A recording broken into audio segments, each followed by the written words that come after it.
lives, but we're really focusing on speed.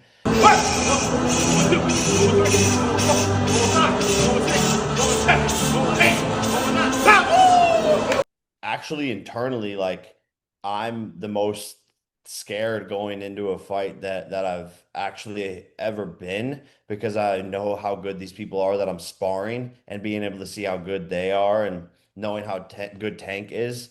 It's actually going to be my toughest test to date. Things are starting to get real interesting, my people.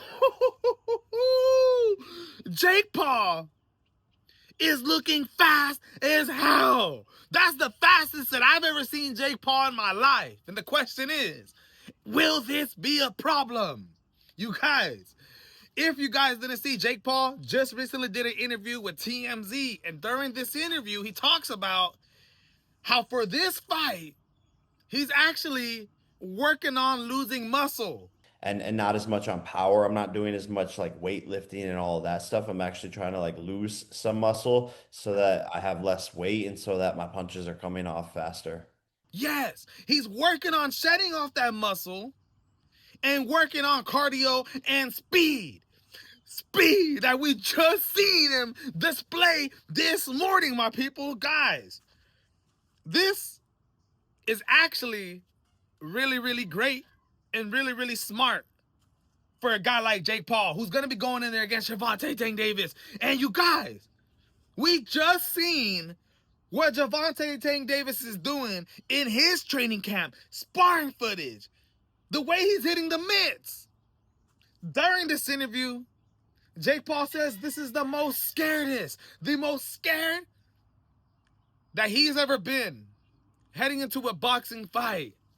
And I completely understand, my people. The way that Gervonta Tank Davis has been hitting those mitts, having his mitt partner hang on his arms and be big on him, just like how Jake Paul's going to fight him.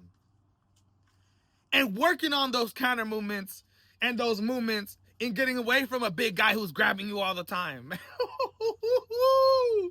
This is a stylistic clash that I can't wait to see, man. You got Jake Paul, who's going to come in at 195 pounds the next day, probably weigh 220.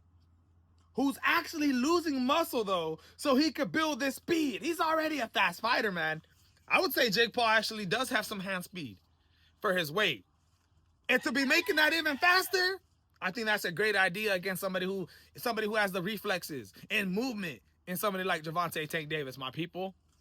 Well, I think I saw Cardi B just put a $250,000 bet down. It was a parlay, I believe, on Aspen all over Cyril Gahn. But then for Tank to beat you, have you seen that? And what do you think about Cardi B?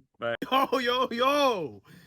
If you guys haven't heard, supposedly Cardi B has dropped a $250,000 bet parlay on the winners of UFC 321 taking place this Saturday, Tom Aspinall versus Ciryl Gane.